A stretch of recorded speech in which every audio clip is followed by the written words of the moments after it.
Alright, so Hunter x Hunter Greed Island, and what is usual for me with Hunter x Hunter is I finished this arc forever ago, have not sat down to film it to talk about it, which means I haven't continued on. I don't know what it is about Hunter x Hunter, or Monster for that matter, but I'm enjoying it. It's absolutely fine, but there's nothing really drawing me back to it. Like with One Piece and Chainsaw Man, I physically couldn't stop reading it. I hate the fact that I have a full-time job and that I can't just binge the entire manga. But Hunter x Hunter and Monster, I'm just like, it's good. It's fantastic. I'm really enjoying it. But once I put it down, there's nothing bringing me back to it.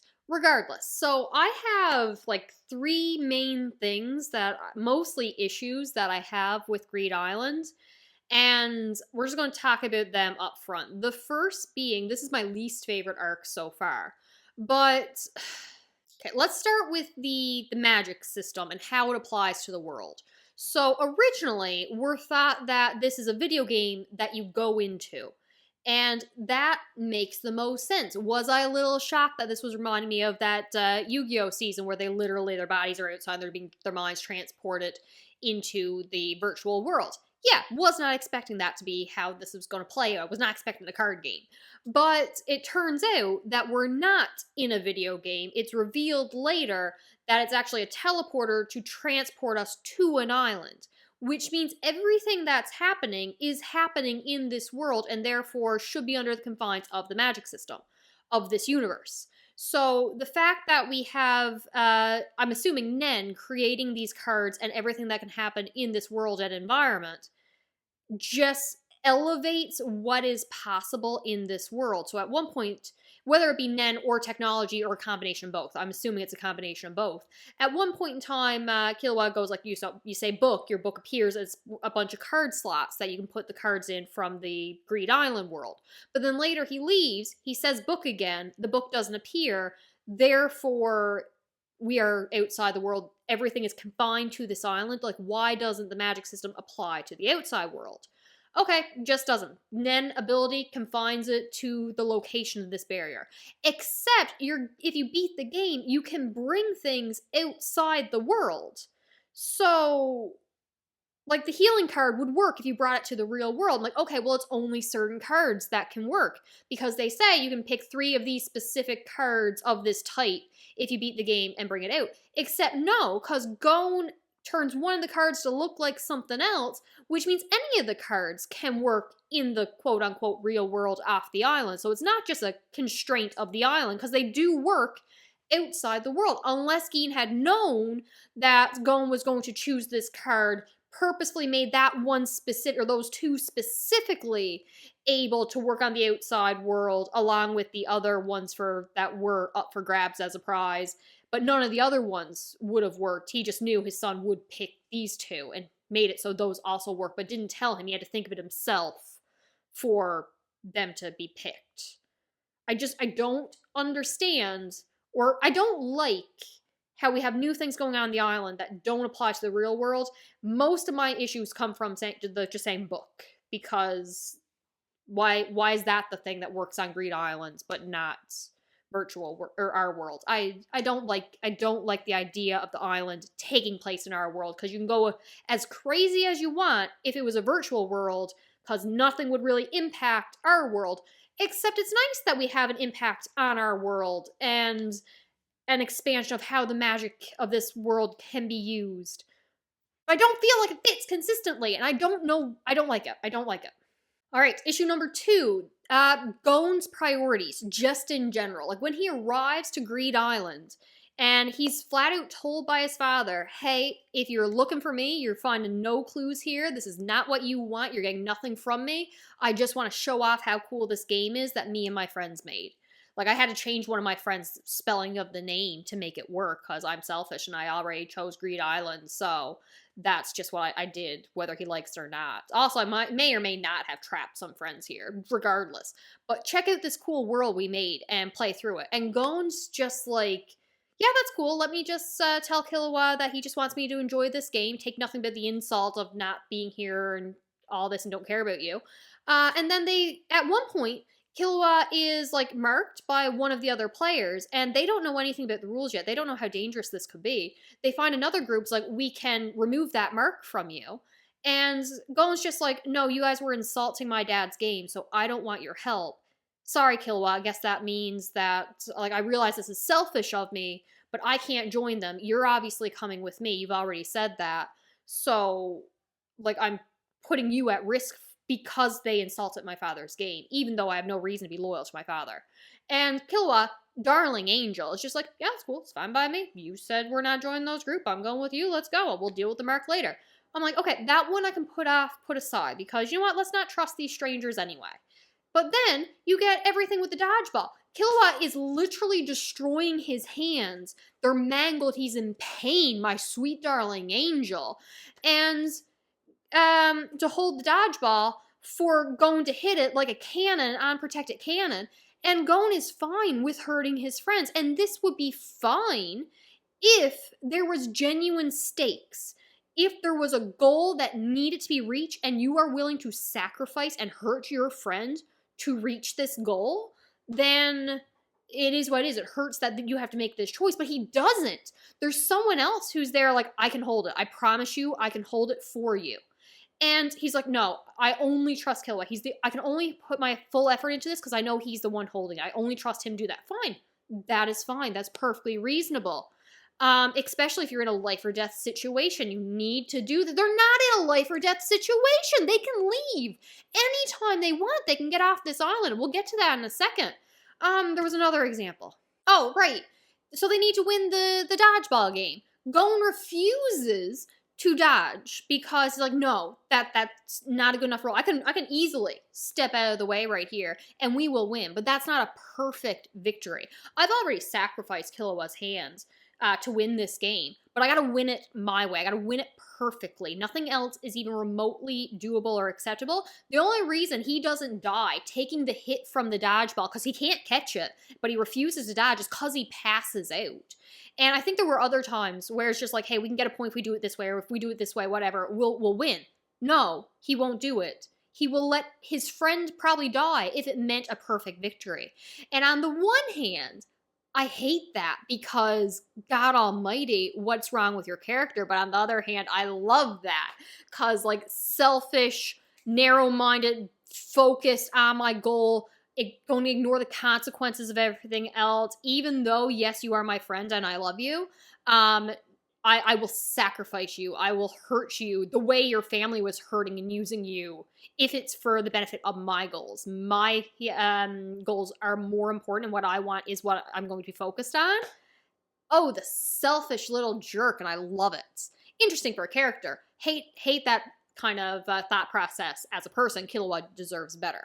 Okay, let's go to the stakes. Because like I said, everything that Gon was going through and the sacrifices he was making would be fine if this was a life or death situation. We are stuck in here. We have to win this to get out, or we're trapped in here forever. They're not trapped in here forever. They leave multiple times. There are so many cards that allow them to leave the game and just go back to the real world. There's a freaking boat that can take you back to the real world if you don't want to use the cards. Killua leaves to have my favorite scene where he goes to take the hunter exams. And I'm just like, if that leave card did not exist, I'm tempted to say if the boat didn't exist either, if there was literally no way to leave this island without clearing the game, then we have genuine stakes and reasons for why people are fighting so hard and everything. I get the card is hard to get, but like Gon and his friends have plenty. The cat's trying to attack the camera. But they can leave. There's zero stakes. There's none. There's no stakes. The bad guys just want the money. When they leave and be like, oh, there's no grand prize anymore, guys. Like, you're killing people for no reason. Like, there's no stakes. Zero. Other little things, and this is just me being annoying because another thing I hate about this is how much I love Hisoka. I hate how much I love him. He is going to be like my favorite villain. Oh my God almighty. I hate how much I love him. He's so entertaining. He is disturbing, and I want him to be like an antagonist in every single arc. I need more Hisoka. Then you have Biscuit, who whose character is perplexing to me because she's introduced. I'm expecting her to be a villain, like an evil little kid who just wants destruction and chaos. Because that's what she's introduced. She sees these two friends as just like, I'm going to destroy your friendship. I'm going to break you. I'm going to destroy you both. Oh, wait a minute. You guys have so much potential, but you're not using it very well. Someone needs to train you. I can't handle seeing wasted potential. I know I was just going to destroy you guys. Come here. I need to teach you. And then it's just like switched. And then the entire time, like, okay, she's going to train them up. And then be like, okay, I've taught you whatever I was going to teach you. Now I shall destroy you. Because I've handled that part that I need to take care of. No, she's just a great teacher. And I'm just like, what? Kind of like it. It's kind of weird. She likes shiny things, maybe like the orb thing that she wanted. So I'm just like, maybe she just gets distracted easy. She was doing this for fun. She wanted to destroy them for fun. Now she's training them for fun, so she doesn't care about destroying them anymore. I don't know what I'm going to think about her in the future. Hopefully we get her back and I learn more about her and her character. All right, so going back to the beginning of this arc and kind of hitting any major plot points that I skipped over. So Gon has an idea where, okay, first of all, we got Phantom Troop, and they're not causing trouble. For some reason, they're just not causing trouble. The Phantom Troop was grossly underused in this arc. So, Phantom Troop is there to steal a copy of the game so they can go into the game more or less for funsies. Gon has an idea where he doesn't need to actually buy the game. He just needs to convince the person who wins it to allow them to go in too. So he does that, finds the guy who has spent his entire life's fortune to get every single copy of this game to get in there, because his whole thing is he has a, not wife, girlfriend, something, that he's in love with, tragic accident, in a coma, he's caring for her, and there's a card in the game that will heal her if he's able to bring it out. So he's spent his entire life's fortune to send people into this game to get that card, to bring it out, to heal her. Except I think she dies before this, which is why he cancels the reward that he was offering anybody to bring this card out for him. So that's just never addressed again. Just, I guess it's a reason for how people got in the game, and now there's nothing for them coming out. Honestly, that seemed like a little bit of a wasted opportunity for me, but whatever. So we don't learn about that right away. So Gon and Killua goes to him, asks to join. He turns them away because they need experienced hunters, so they leave to go train. So they are going to be ready for his tryouts. Killua, darling angel, has been tortured all his life by his family members, so he can handle vast amount of electricity and pain. So he just practiced electrocuting himself some more and using that with his Nen to make lightning powers. Love that for him. Hate that he's able to do that. But he does that. Gon learns how to use different parts of Nen all at the same time, making him really, really strong. He can punch things hole in the wall. People call him a monster. That on top of his selfish behavior, as well as someone saying that, God, he's a monster, Gin here, whatever, buddy, he really is your son. I'm going with we're getting a corruption arc from him eventually. And then eventually they pass the trials and they go into the game, where you get exposition dumped on the card system and everything there. The amount of exposition dump between here and the training and how you clear the game and how you play the game was exhausting. Oh, side note, because I didn't mention, Kurapika is brought up for just a moment, and Wing kind of calls, like, don't go down the path that he's gone down. He's kind of turned into a monster with his vengeance and all that. First of all, Kurapika did nothing wrong in his entire life. Sweet, darling angel. I love Killua with all my heart and soul. Kurapika is my favorite. So I got a brief second of him again, and my sweet boy. He's so tired after all the murder and blackmailing from the previous arc. He needs a break. There's a reason he's not in this arc. Again, darling angel, did nothing wrong in his entire life. So later a guy gets exploded because there was a bomb on him, because we have a bomber in this world. And originally the game was kind of set up so you couldn't kill people, but now we kind of can.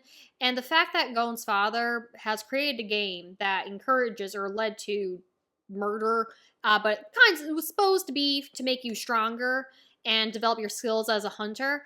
And then he made this most likely for Gon to get stronger. I would like to have words with both him and Killua's parents. That's all I need to have words with both sets of parents. All right, so they meet up with a group who are destined to be destroyed, and Gon turns them down because he wants to go be selfish. Sorry, Killua, we're going to leave that tracker on you. And then eventually they're met up with Biscuit, and they are attacking different monsters. She's observing. It's like, okay, I gotta train these kids. Like, I was gonna hurt them, but now I'm not. And she ends up putting them in a crater with a serial killer. And after she had easily taken said serial killer down, like, with nothing, like, she is leagues above their strength. And they have to fight him to prove that they have what it takes, kind of thing. So we get the fight with him. I really like the serial killer Sweeney Todd guy because we get a brief moment of his backstory, just being like a struggling like orphan on the street, was trying to do good, return money. Rich lady thought he had stolen it, beat him up. No one cares about him. Life is horrible, kind of thing. And he, like, so a brief moment of his backstory I was not expecting. We got more with his backstory than we did the actual bomber in this world. So that was kind of an odd choice. I definitely liked the training montage between them refusing to finish him off because they couldn't beat him on their own, and they want to get stronger first. So they're just using him as target practice for the next 2 weeks. And eventually they finish that, and then they go continue with Biscuit and the training. Play rock, paper, scissors. Hey, this path to the town takes 3 hours. Dig a hole through the mountains, and it'll take a couple weeks. Oh, go back and fight all these monsters. Oh, do this now. Sleep with a rock above your head and you're holding a rope, and if you nod off too much, it comes down on your head. Gon continues to get hit on the head so much, but Killua is having no problem because of his training. Once again, I need to have words with his parents. Now, as much as I think the bomber was not real developed, I did like a couple moments with him. So he infiltrated the organization that was trying to get all the cards so they could clear the game and get out, against the people who were also trying to get all the cards and also killing people. So the bomber explained in exhausting detail how his powers work, essentially being, if you say bomber and touch somebody, they put a bomb there, and then it's going to go off when he reveals that he is the bomber, and that the only way to stop the bomb from exploding is to grab him and say, I've caught the bomber. And if you didn't know that, then the bomb wouldn't be activated. But now that you know how to disarm the bomb is activated.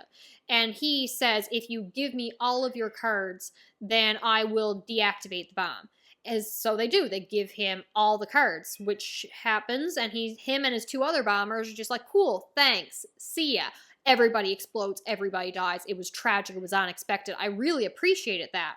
There was one guy who had exorcism thing happen to take the bomb out of him, so he survived, but he doesn't really end up playing that much of a crucial role through the rest of the arc, so I'm not quite sure. I'm assuming we're going to come back to him. But speaking of exorcism, the Phantom Troop, drastically underused, but I do appreciate them being here.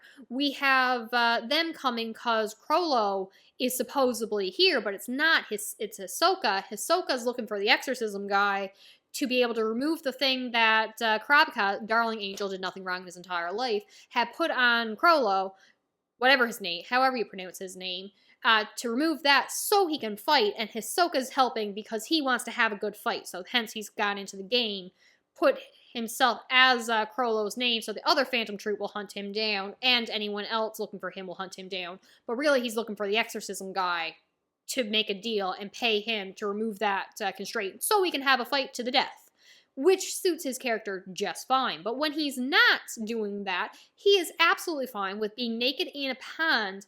And then when Killua and Gon show up, along with some other tag group of people that they found, being like, hey, do you want to come play some sports games with us? We need extra players to take down this group of pirates so we can get a final card to clear this game. Even though we really don't need to, we can leave at any time. We've already gained a lot of strength, but Gon really wants to complete the game because his father wants him to. You want to join our team? Yeah, that sounds like fun. Let's do that. So I'm just like, we have Hisoka on our team now. I was not expecting this man to team up with Gon and Killua. I'm not angry about it. It was entertaining as hell. But my god, Hisoka is creepy. Oh my god, he's so creepy. Before all this, I mentioned Killua had left the game through threatening a boat captain to take him back to the real world and to fight in the hunter exams. I love that he went to the bug people and was just like, hey, I'm afraid of Gones. He sent me here. And they're like, oh, Gones friend. Yeah, come, join us for dinner. We'll take you to the hunter exams. Goes to the hunter exams. I'm not sure what I'm expecting. I think I was half expecting it to be like revealed later through flashbacks what his tests were and how he completed them more or less on his own, whether or not he made some new friends. No. First teacher proctor guy is just like, oh, there's too many of you. All right, all of you collect like 2, 5, or however many badges and then come through the door. And it's like, oh god, they're taking a long time. Why? How, no one's beat like 5 people yet? What's happening? Killua comes in. She's just, yeah, I took them all out. I have all the badges now, so there's no one left to compete. It's just me. Pass me. Call up the boss man, be like, there's just like one guy who took down everybody. Oh yeah, Killua made it to the exams. Good, give him his hunter license. So now Killua's a hunter. Back to the exam, going to face off with the pirates. So originally, they went to this area of the game and had a group of just a couple people that I didn't appreciate how snarky they were when they first met up. Like, Gon and Killua were insulted that they didn't take them seriously, and this one girl was, like, being mean to him. So they're like, all you guys, we'll give you information for free, and we'll tell you about our best cards. Sure, you gotta pay for it. There was also a moment earlier where one of the cards, like, increases your luck, which makes you win things easier and get better, steal better cards or win in casinos. But if it lands on like the negative bad side of things, you could die from it. So that was an interesting card. I liked how that was used, but it was only a brief moment. Regardless, okay, Pirate Island. They go to an area and they have to beat these people at some sports games in order to get the card that they want. Killua sets a man on fire at one point, which was brutal, and I loved it. But then they realize that the people that they have here with them are no chance to beat everybody. So they're like, okay, let's purposely lose all the games and go get some actual players who can fight and then come back. That's when they get Hisoka. Wonderful choice. And they come back for round 2. Round 2 ends up being dodgeball because, oh my god. Well, we also had like boxing and some other things too, but dodgeball. I now require every single anime to have a dodgeball tournament arc. I need that. I need every show I ever watch. Like, introduce dodgeball to Death Note for all I care. They already had a tennis game. Give me dodgeball. Have you ever watched the dodgeball movie, Underdog Story? Because it's a delight. I love this. What's the main antagonist of this? Razor, who's a friend of Gon's dad, and he's there to test his son, possibly kill him with permission from his father. Once again, I need to have words with these parents and their parenting choices. And Gon refuses to take anything besides a perfect victory. So at one point in time, one buddy takes a hit, stomach into every internal organs mangled. We also have some cool rules where people on the outside of the courts can also play and interact. I like these rules of dodgeball. It's not like anything I've ever heard of, but I like it. And it ends with Gon having to like catch the ball, Hisoka standing in the back using the gum ability to make sure he doesn't drop it, and Killua standing and bracing Gon so he doesn't like be sent flying backwards. And all these interactions have to be perfect to properly catch this ball to give them a chance of winning. And them working together, definitely awesome. Hisoka is just like fantastic because one, his gum ability allowed him to catch the ball at one point just to get it back on their side, as well as ensuring that Gon gets the perfect victory that he wants, knowing what he needs. And because he wants Gon and Killua to survive and get stronger, fruit to ripen, so disturbing. He's not going to hurt them here. He just wants them to succeed so they can continue, go on, get stronger so he can fight them eventually. Like, it's really cool seeing him here. Later on, we have Killua's little brother, who I thought was his little sister originally. Turns out it's his brother, has joined the Phantom Troop since Hisoka left, so he's helping out with that. Then, after the dodgeball game has wrapped up, they now have the card that is going to be necessary for the other bad guys and the bombers to come after, because It's only one card. They've monopolized this one. Cue the most boring game of tag ever, where it's just like, oh, you've caught us. Go to this area now. Oh, we're going to follow you there. Oh, we're going to go to this area. We're running. We're going back and forth. And we're just waiting for us to run out of cards, but really we're luring you into a trap. And then eventually they do. They lure them into the trap. Biscuit takes them out, no problem. She hulks out, which was really, really cool. But brings to the point, why do we have this trope in anime? It's not a complaint because it's just a standard anime trope. It didn't bother me too much in this one. But like you have like a 50 or 500 in some anime, or 5,000. In this case, like a 50-year-old woman who looks like a 10-year-old because why not? But then she hulks in. It's like, I don't like this form because it doesn't make me look very girly and pretty. So I'm like, fair, dress and act and appear however you want. But I'm just like, why is this a thing in anime? I'm not complaining. It's just a thing. And then you have Killua. Love my boy, with his 2 yo-yos, and they're weighted, and he uses them, tricks them into watching the one yo-yo when the other yo-yo swings around and take out the guy he was fighting. It's like, oh, you were setting up a trap with that last move. It's like, that last move? Are you kidding? Everything I do is a trap. I love Killua. He's such a sweet boy. And Gon being selfish because they made a plan where he could defeat the bomber if he follows this plan. It's like, no, I gotta do this my way.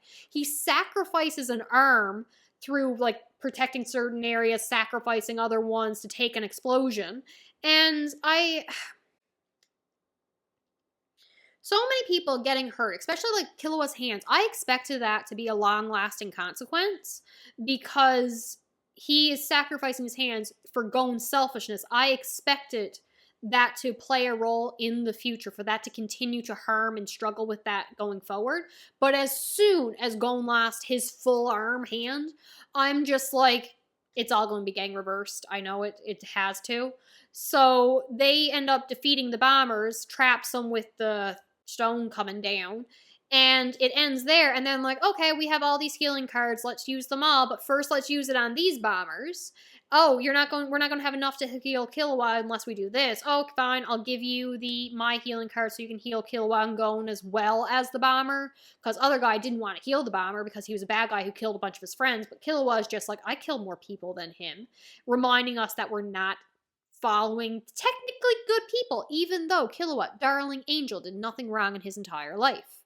But yeah, everything gets reversed. There's going to be no consequences to any of this. Gon ends up winning a trivia contest for where all the cards came from, and he goes to get either a specialized ending from one of Gin's friends, or the general one. He gets the general one because it's one for everybody. He didn't do this alone. Then it's revealed there isn't actually an individual message ending. There is only the general one. And they pick their cards to leave the game, and Gon picks the cards. The one that Biscuit wanted, the orb thing, shiny blue, cool, she got her stone.